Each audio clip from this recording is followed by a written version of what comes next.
Bonjour les amis, je suis comme vous pouvez le voir en mode détente, c'est le printemps, il fait beau, on a tous envie de profiter du plein air, de ces fauteuils, de ces salons de jardin et de profiter du plein air.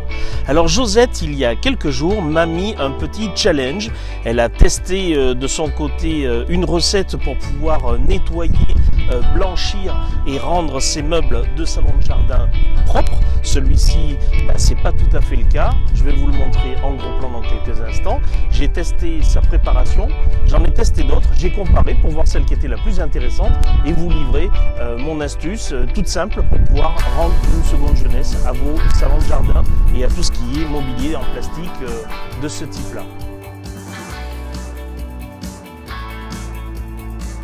Voici le fauteuil que nous allons rénover.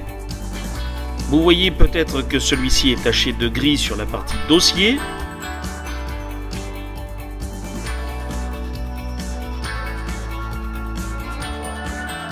La coudoir.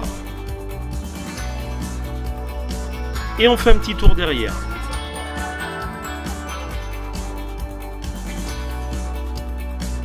Et enfin l'assise, qu'il faut bien l'avouer, n'est pas ultra propre. La recette initiale que Josette m'a proposé de tester, d'essayer, était composée essentiellement de bicarbonate de soude, d'un tout petit peu de vinaigre blanc et d'un peu de produit vaisselle, peu importe la marque. J'ai fait le mélange, j'ai fait le test. J'ai pas trouvé que le résultat était si concluant que ça, à moins d'utiliser une éponge de ce type et surtout d'appuyer un peu et au risque d'abîmer un petit peu nos meubles de jardin. Donc j'ai éliminé le vinaigre, tout simplement. J'ai remplacé le bicarbonate par une solution composée de cristaux de soude avec un petit peu de produit vaisselle. J'ai fait le test, beaucoup plus efficace, mais les cristaux de soude se manipulent avec une paire de gants indispensable et c'est pas forcément la solution que j'ai préférée. Par contre, ça marche très bien. J'ai remplacé les cristaux de soude par une autre possibilité que sont ceux-ci, c'est du percarbonate de soude. Le percarbonate de soude, en fait, on va l'utiliser aussi pour plein de choses. C'est un agent blanchissant. Le percarbonate, en fait, c'est comme si vous utilisiez de l'eau oxygénée solide. Je vous montre comment j'ai fait ma préparation. Pour que notre préparation soit efficace, il est préférable que votre liquide soit un petit peu chaud, au moins tiède, pour pouvoir nettoyer. Donc si nous préparons une grosse quantité de liquide et que nous avons plusieurs chaises à nettoyer, ça va peut-être être beaucoup plus compliqué. Là, on a voulu nettoyer la chaise parfaitement, c'est-à-dire y compris dessous dans les petites aspérités et tout. Donc pour cela, nous allons faire une préparation pour une chaise. Je pense que si vous voulez passer sur une table, la même quantité suffira. Le principe est très simple, on utilise donc du percarbonate de soude que voici. J'ai pesé 50 g de percarbonate que voici. Je les verse dans mon récipient.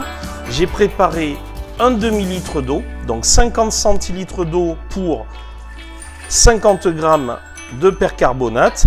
Je vais donc faire chauffer l'eau. Je vais utiliser un fouet, donc l'eau va chauffer.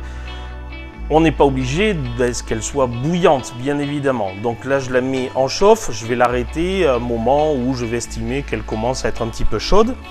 Et on va dissoudre notre percarbonate dans l'eau. Si on avait utilisé de l'eau froide, le percarbonate ne se serait pas dissous, n'aurait pas donné son efficacité. Donc, eau chaude de préférence et on rajoutera une petite giclée de notre produit vaisselle quand notre percarbonate sera dissous.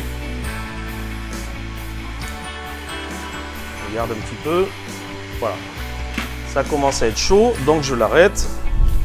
Je verse mes 50 centilitres d'eau avec mes 50 g. On mélange de façon à bien dissoudre le percarbonate. On n'a pas besoin de mélanger pendant 10 minutes. 30 secondes semble pas mal.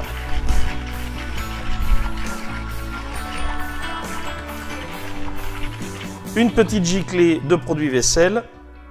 Voilà. Et on n'a plus qu'à mélanger tout cela. L'idée, c'est que notre percarbonate soit bien dissous au fond. Voilà, en même temps que je finis de bien faire dissoudre notre matière, nous utiliserons ceci pour nettoyer. Donc on va utiliser bien évidemment l'éponge qui va être la grosse partie, une petite brosse pour aller un peu partout, et puis comme dans notre chaise il y a des fois des petites aspérités en dessous, on utilisera une vieille brosse à dents. L'éponge qui est là, on va utiliser cette partie-là, et quand on va utiliser cette partie-là, il nous arrivera de l'utiliser bien évidemment sur les tâches qui sont un peu plus incrustées, mais vous verrez, si vous faites notre recette, si vous la testez, vous verrez qu'on va appuyer de façon très légère. Donc on ne va pas enlever de la matière sur notre fauteuil, on va simplement bien nettoyer. Notre mélange est maintenant prêt, on va l'utiliser pendant que c'est chaud. De préférence, si vous avez les mains un peu fragiles, si vous avez la peau un peu sensible, fragile, mettez des gants.